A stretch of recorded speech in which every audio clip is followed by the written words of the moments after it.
بالله من الشيطان الرجيم. بسم الله الرحمن الرحيم. سيقول السفهاء من الناس ما ولاهم عن قبلتهم التي كانوا عليها قل لله المشرق والمغرب يهدي من يشاء إلى صراط مستقيم. وكذلك جعلناكم أمة وسطا لتكونوا شهداء على الناس ويكون الرسول عليكم شهيدا. وما جعلنا القبلة التي كنت عليها إلا لنعلم من يتبع الرسول ممن ينقلب على عقبيه وإن كانت لكبيرة إلا على الذين هدى الله وما كان الله ليضيع إيمانكم إن الله بالناس لرؤوف رحيم. قد نرى تقلب وجهك في السماء فلنولينك قبلة ترضاها فول وجهك شطر المسجد الحرام وحيث ما كنتم فولوا وجوهكم شطره وإن الذين أوتوا الكتاب ليعلمون أنه الحق من ربهم وما الله بغافل عما يعملون. ولئن أتيت الذين أوتوا الكتاب بكل آية ما تبعوا قبلتك وما أنت بتابع قبلة بعض ولئن اتبعت أهواءهم من بعد ما جاءك من العلم إنك إذا لمن الظالمين. الذين آتيناهم الكتاب يعرفونه كما يعرفون أبناءهم وإن فريقا منهم ليكتمون الحق وهم يعلمون. الحق من ربك فلا تكونن من الممترين. ولكل وجهة هو موليها فاستبقوا الخيرات أينما تكونوا يأت بكم الله جميعا إن الله على كل شيء قدير.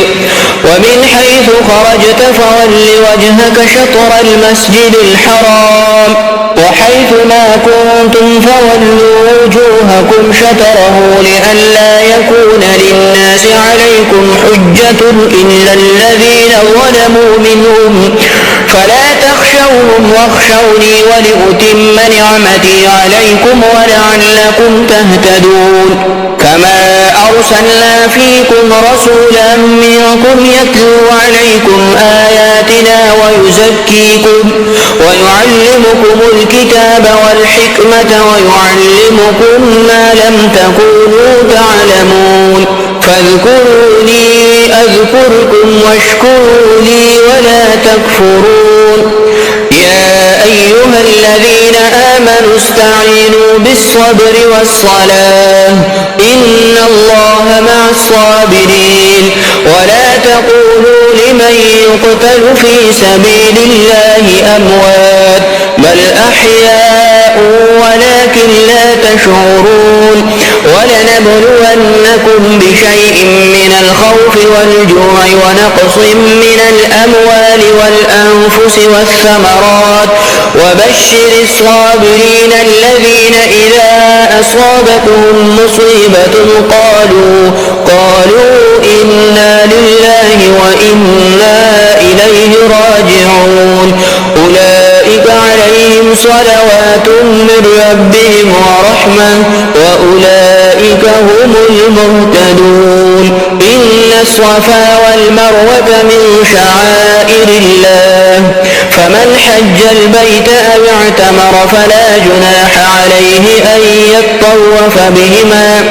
ومن تطوع خيرا فإن الله شاكر عليم. إن الذين يكتمون ما أنزلنا من البينات والهدى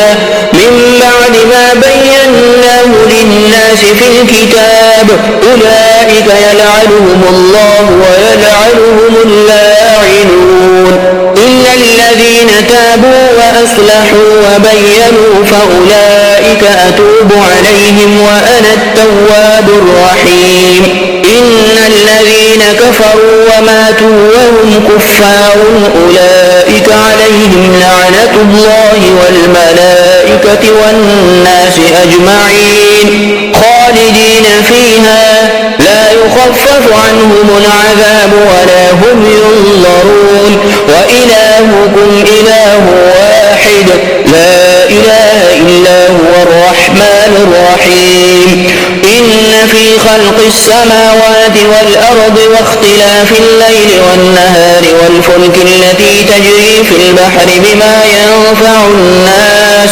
وما أنزل الله من السماء من ماء فأحيا به الأرض بعد موتها وبث فيها من كل دابة وتصريف الرياح والسحاب المسخر بين السماء والأرض لآيات لقوم يعقلون ومن الناس من يتخذ من دون الله أندادا يحبونهم كحب الله والذين آمنوا وشد حبا لله ولو يرى الذين ظلموا إذ يرون العذاب أن القوة لله جميعا وأن الله شديد العذاب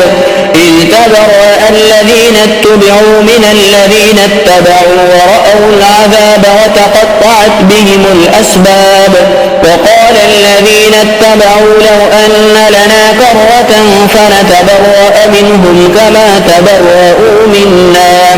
كذلك يريهم الله أعمالهم حسرات عليهم وما هم بخارجين من النار يا أيها الناس كلوا مما في الأرض حلالا طيبا ولا تتبعوا خطوات الشيطان إنه لكم عدو مبين إنما يأمركم بالسوء والفحشاء وأن تقولوا على الله ما لا تعلمون وإذا قيل لهم اتبعوا ما أنزل الله قالوا بل نتبع ما ألفينا عليه آباءنا أولو كان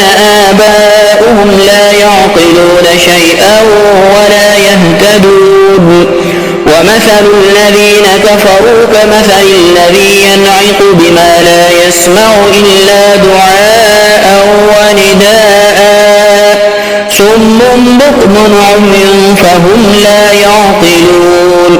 يا أيها الذين آمنوا كلوا من طيبات ما رزقناكم واشكروا لله إن كنتم إياه تعبدون إنما حرم عليكم الميتة والدم ولحم الخنزير وما أهل به لغير الله فمن اضطر غير باغ ولا عاد فلا إثم عليه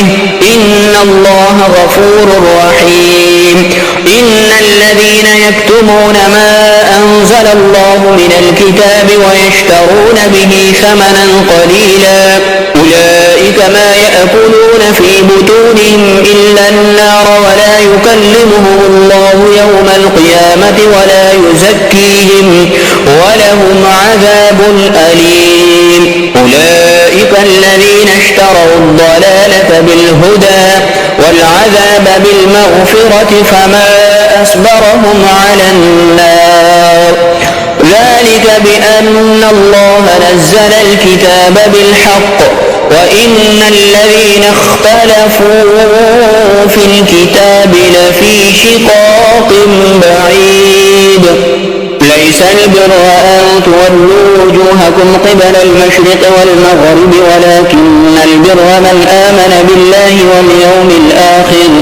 والملائكة والكتاب والنبيين وآتى المال على حبه ذوي القربى واليتامى والمساكين وابن السبيل والسائلين وفي الرقاب وأقام الصلاة وآتى الزكاة والموفون بعهدهم إذا عاهدوا والصابرين في البأساء والضراء وحين البأس أولئك الذين صدقوا وأولئك هم المتقون يا أيها الذين آمنوا كتب عليكم القصاص في القتلى الحر بالحر والعبد بالعبد والأنثى بالأنثى عنها فمن عفي له من أخيه شيء فاتباع بالمعروف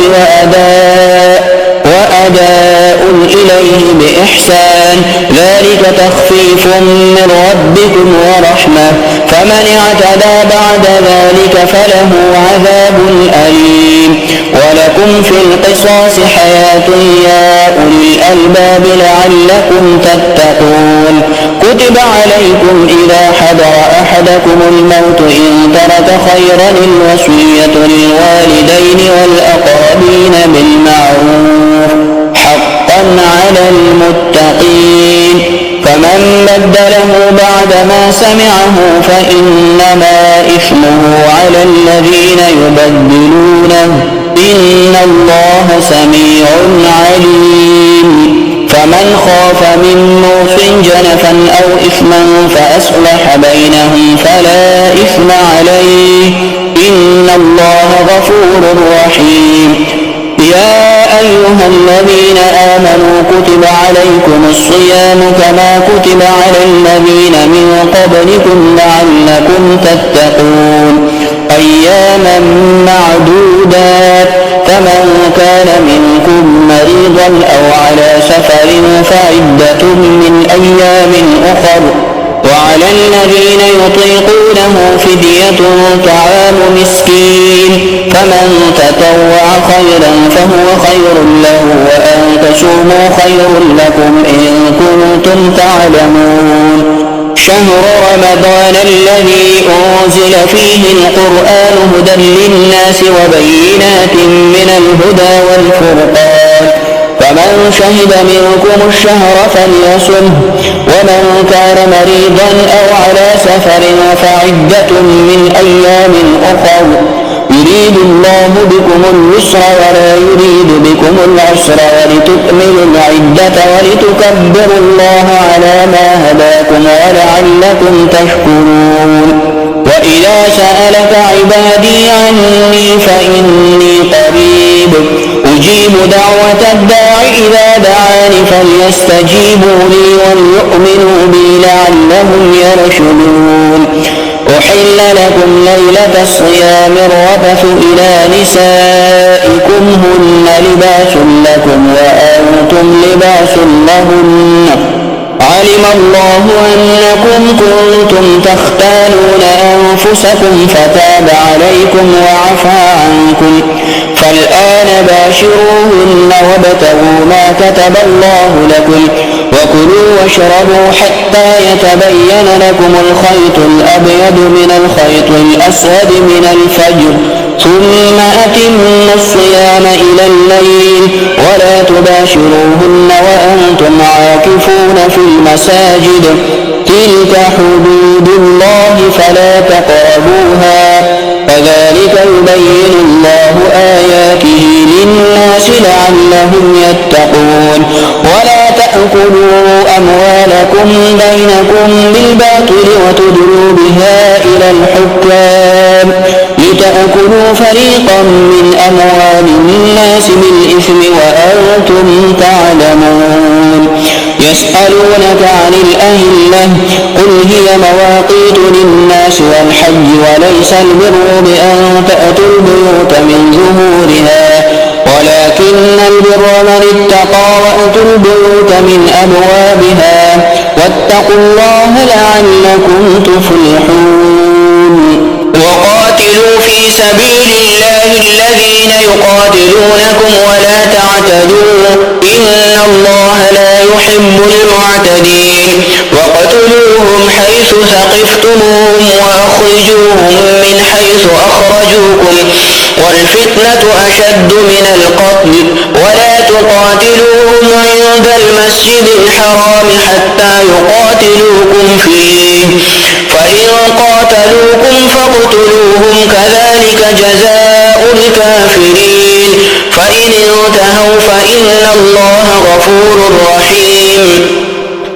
وقاتلوهم حتى لا تكون فتنة ويكون الدين لله فإن انتهوا فلا عدوان إلا على الظالمين الشهر الحرام بالشهر الحرام والحرمات قصاص فمن اعتدى عليكم عاقبتم فاعتدوا عليه بمثل ما اعتدى عليكم واتقوا الله واعلموا أن الله مع المتقين. وأنفقوا في سبيل الله ولا تلقوا بأيديكم إلى التهلكة وأحسنوا إن الله يحب المحسنين. وأتموا الحج والعمرة لله فإن أحصرتم فما استيسر من الهدي ولا تحلقوا رؤوسكم حتى يبلغ الهدي محله فمن كان منكم مريضا أو به أذى من رأسه ففدية من صيام أو صدقة أو نسك فإذا أمنتم فمن تمتع بالعمرة إلى الحج فما استيسر من الهدي فمن لم يجد فصيام 3 أيام وفي الحج و7 إذا رجعتم تلك 10 كاملة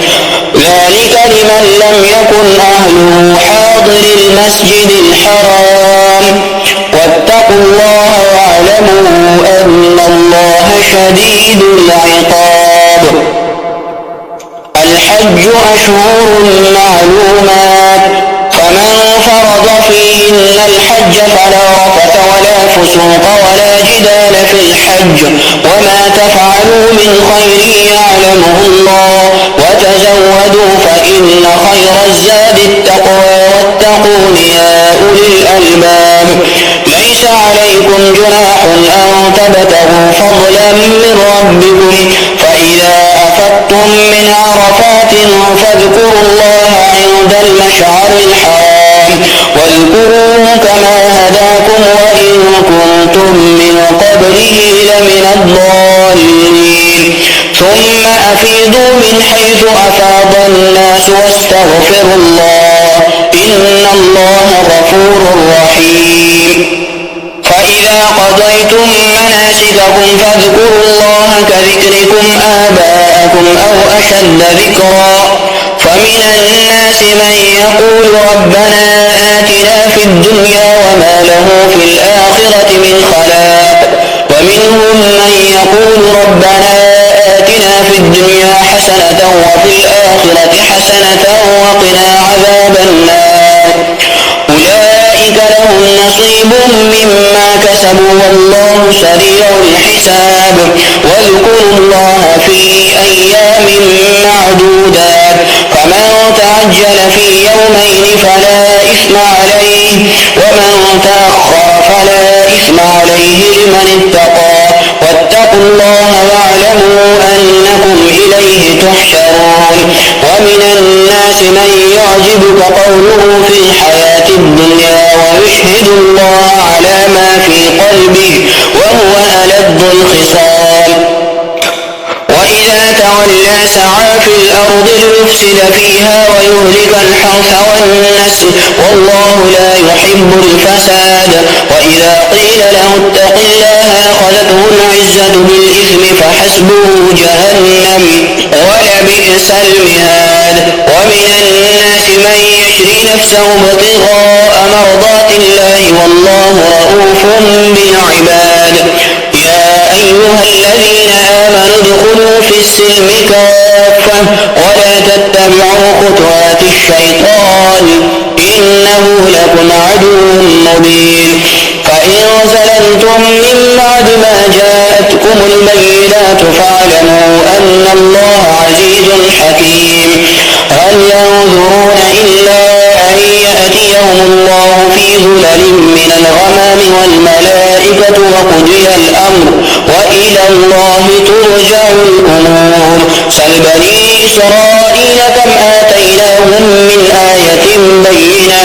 ومن يبدل نعمة الله من بعد ما جاءته فإن الله شديد العقاب.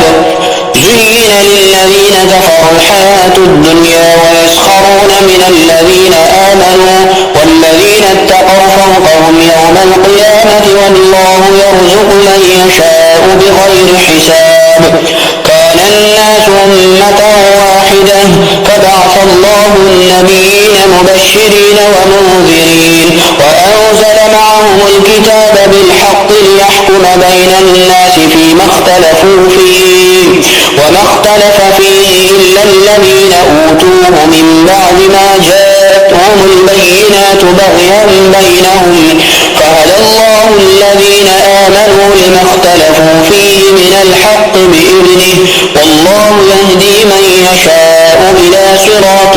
مستقيم. أم حسبتم أن تدخلوا الجنة ولما يأتكم مثل الذين خلوا من قبلكم مستهم البأساء والضراء وزلزلوا حتى يقول الرسول والذين آمنوا معه متى نصر الله، ألا إن نصر الله قريب. يسألونك ماذا ينفقون، قل ما أنفقتم من خير فللوالدين والأقربين واليتامى والمساكين وابن السبيل، وما تفعلوا من خير فإن الله به عليم. كتب عليكم القتال وهو كره لكم، وعسى أن تكرهوا شيئا وهو خير لكم، وعسى أن تحبوا شيئا وهو شر لكم، والله يعلم وأنتم لا تعلمون. يسألونك عن الشهر الحرام قتال فيه، قل قتال فيه كبير وصد عن سبيل الله وكفر به والمسجد الحرام وإخراج أهله منه أكبر عند الله والفتنة أكبر من القتل، ولا يزالون يقاتلونكم حتى يردوكم عن دينكم إن استطاعوا، ومن يرتد منكم عن دينه فيمت وهو كافر فأولئك حبطت أعمالهم في الدنيا والآخرة، وأولئك أصحاب النار هم فيها خالدون. إن الذين آمنوا والذين هاجروا وجاهدوا في سبيل الله أولئك يرجون رحمة الله والله غفور رحيم. يسألونك عن الخمر والميسر، قل فيهما إثم كبير ومنافع للناس وإثمهما أكبر من نفعهما، ويسألونك ماذا ينفقون قل العفو كذلك يبين الله لكم الآيات لعلكم تتفكرون في الدنيا والآخرة. ويسألونك عن اليتامى قل إصلاح لهم خير، وإن تخالطوهم فإخوانكم، والله يعلم المفسد من المصلح، ولو شاء الله لأعنتكم إن الله عزيز حكيم. ولا تنكحوا المشركات حتى يؤمن، ولأمة مؤمنة خير من مشركة ولو أعجبتكم، ولا تنكحوا المشركين حتى يؤمنوا، ولعبد مؤمن خير من مشرك ولو أعجبكم، أولئك يدعون إلى النار والله يدعو إلى الجنة والمغفرة بإذنه، ويبين آياته للناس لعلهم يتذكرون. ويسألونك عن المحيض قل هو أذى فاعتزلوا النساء في المحيض ولا تقربوهن حتى يطهرن، فإذا تطهرن فأتوهن من حيث أمركم الله، إن الله يحب التوابين ويحب المتطهرين. نساؤكم حرث لكم فأتوا حرثكم أنى شئتم وقدموا لأنفسكم، واتقوا الله واعلموا أنكم ملاقوه وبشر المؤمنين. ولا تجعلوا الله عرضة لأيمانكم أن تبروا وتتقوا وتصلحوا بين الناس والله سميع عليم. لا يؤاخذكم الله باللغو في أيمانكم ولكن يؤاخذكم بما كسبت قلوبكم والله غفور حليم. للذين يؤلون من نسائهم تربص 4 أشهر، فإن فاءوا فإن الله غفور رحيم، وإن عزموا الطلاق فإن الله سميع عليم. والمطلقات يتربصن بأنفسهن 3 لهن أن يكتمن ما خلق الله في أرحامهن إن كن يؤمن بالله واليوم الآخر وبعولتهن أحق بردهن في ذلك إن أرادوا إصلاحا ولهن مثل الذي عليهن بالمعروف وللرجال عليهن درجة والله عزيز حكيم. الطلاق مرتان فإمساك بمعروف أو تسريح بإحسان ولا يحل لكم أن تأخذوا مما آتيتموهن شيئا إلا أن يخافا ألا يقيما حدود الله فإن خفتم ألا يقيما حدود الله فلا جناح عليهما فيما افتدت به تلك حدود الله فلا تعتدوها ومن يتعد حدود الله فأولئك هم الظالمون. فإن طلقها فلا تحل له من بعد حتى تنكح زوجا غيره فإن طلقها فلا جناح عليهما أن يتراجعا إن ظنا أن يقيما حدود الله وتلك حدود الله يبينها لقوم يعلمون. وإذا طلقتم النساء فبلغن أجلهن فأمسكوهن بمعروف أو سرحوهن بمعروف ولا تمسكوهن ضرارا لتعتدوا ومن يفعل ذلك فقد ظلم نفسه ولا تتخذوا آيات الله هزوا واذكروا نعمة الله عليكم وما أنزل عليكم من الكتاب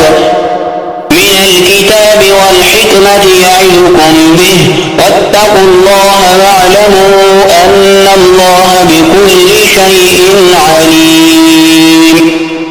وإذا طلقتم النساء فبلغن أجلهن فلا تعضلوهن أن ينكحن أزواجهن إذا تراضوا بينهم بالمعروف ذلك يوعظ به من كان منكم يؤمن بالله واليوم الآخر ذلكم أزكى لكم وأطهر والله يعلم وأنتم لا تعلمون. والوالدات يرضعن أولادهن حولين كاملين لمن أراد أن يتم الرضاعة وعلى المولود له رزقهن وكسوتهن بالمعروف لا تكلف نفس إلا وسعها لا تضار والدة بولدها ولا مولود له بولده وعلى الوارث مثل ذلك فإن أرادا فصالا عن تراض منهما وتشاور فلا جناح عليهما. وإن أردتم أن تسترضعوا أولادكم فلا جناح عليكم إذا سلمتم ما آتيتم بالمعروف واتقوا الله واعلموا أن الله بما تعملون بصير.